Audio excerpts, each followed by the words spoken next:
আসসালামু আলাইকুম। Welcome to my channel recipes and blogs by Nafis mom. আজকে হোয়াইট সস পাস্তা করব, তো ভাবলাম আপনাদের সাথে একটু শেয়ার করি। আমি এখানে একটা ব্রেস্ট পিস নিয়েছি চিকেনের, সেখানে 1 চা চামচ মরিচের গুঁড়া, 1/2 চা চামচ লবণ, 1/2 চা চামচ জিরার গুঁড়া এবং আদা রসুন বাটা 1 চা চামচ দিয়েছি। আর সয়া সস দিয়ে দিলাম 1 চা চামচ। লবণটা অবশ্যই বুঝে দিবেন, কারণ সয়া সসে একটু লবণ থাকে। এরপর একটু মেখে সুন্দর ম্যারিনেট করে রেখে দিব। এরপরে একটা পাতিলে আমি পরিমাণ মতো পানি নিয়েছি এবং 1 চা চামচ লবণ এবং 2 চা চামচের মতো তেল দিয়ে দিলাম। পানি যখন একটু গরম হয়ে যাবে তখন আমি 2 কাপ পাস্তা দিয়ে দিয়েছি। আজকে আমি 2 কাপ পাস্তার পরিমাপেই সব কিছু বলে দিব। আপনারা এইভাবে রান্না করলে একদম পারফেক্ট হবে। তো 10 মিনিট পরে আমি দেখলাম পাস্তাটা সেদ্ধ হয়ে গিয়েছে। পাস্তা সেদ্ধ হতে কিন্তু একটু টাইম নেয়, তো আপনারা একটু চেক করে নেবেন। এরপরে আমি পাস্তাগুলো ছেঁকে নিয়েছি। এরপর একটা প্যানের মধ্যে 2 টেবিল চামচ তেল দিয়ে সেই যে ম্যারিনেট করা চিকেনগুলো ছিল সেগুলোকে ভেজে নেব।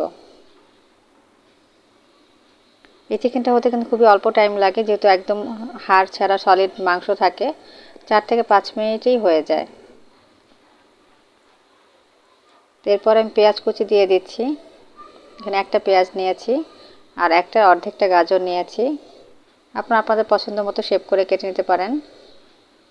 আপনারা চাইলে ক্যাপসিকামও অ্যাড করতে পারবেন এখানে। তো এগুলো দেওয়ার পরে, সবজিগুলো দেওয়ার পরে আমি আবারও একটু 2 থেকে 3 মিনিট টেলে নেব।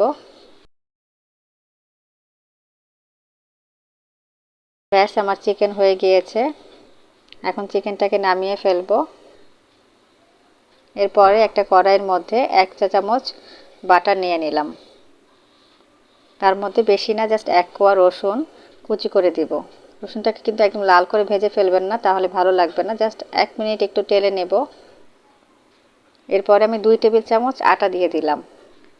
আটাটাকে এই বাটারের মধ্যে একটু টেলে নিলে আটার যে একটা গন্ধ থাকে সেটা আর লাগে না। আর 2 কাপ পাস্তা রান্না করলে 2 টেবিল চামচ আটা একদম পারফেক্ট হবে। আপনার যে গ্রেভিটা হবে সেটা একদম পারফেক্টভাবে ঘন হবে। এরপর আমি ফ্রিজে রাখা আগে থেকে জাল করে নেওয়া একদম ঠান্ডা দুধ দিয়ে দিলাম 2 কাপ। 2 কাপ দুধই কিন্তু ব্যবহার করতে হবে, না হলে কিন্তু আপনার পাস্তাটা একটু বেশি ঘন হয়ে যাবে। এরপরে দিয়ে দিলাম 1 চা চামচ গোলমরিচ গুঁড়া। এখানে আমি 3টা শুকনো মরিচ আগে থেকে কুচি করে নিয়েছিলাম, কাঁচা শুকনো মরিচ, মানে এগুলো ভাজবেন না, ভাজা ছাড়া।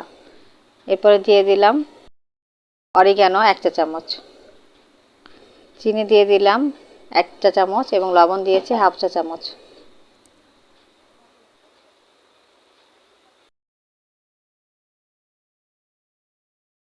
এরপর আমি মজারেলা চিজটা ব্যবহার করেছি এখানে।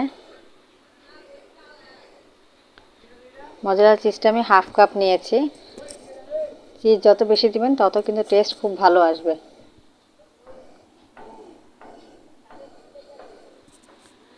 এরপরে 1 চা চামচ টমেটো সস দিয়ে দিয়েছি। এটা আসলে আপনাদের পছন্দ মতো, চাইলে চিজটা বাড়িয়ে দিতে পারেন, সসটাও বাড়িয়ে দিতে পারেন। এরপরে আমি পাস্তাগুলো দিয়ে দিলাম।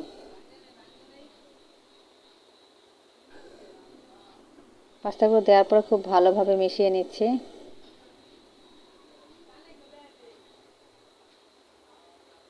এরপর আগে থেকে যে চিকেনটা ভেজে রেখেছিলাম সেটা দিয়ে দিলাম।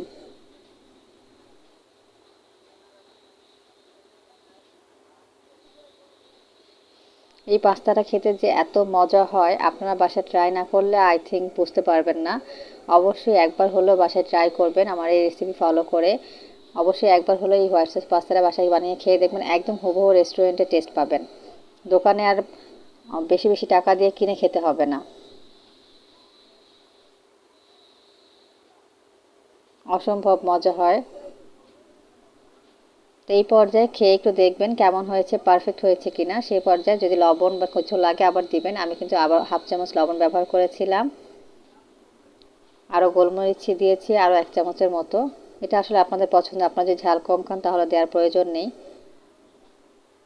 তো আমার কাছে একটু ঝালটা ভালো লাগে, তাই আবার একটু অ্যাড করেছিলাম। ব্যাস, আমার এই পাস্তা রেডি হয়ে গেল। আশা করছি ভিডিওটা আপনাদের কাছে ভালো লেগেছে। প্লিজ ভালো লেগে থাকলে আমার চ্যানেলের পাশেই থাকবেন। আল্লাহ হাফেজ।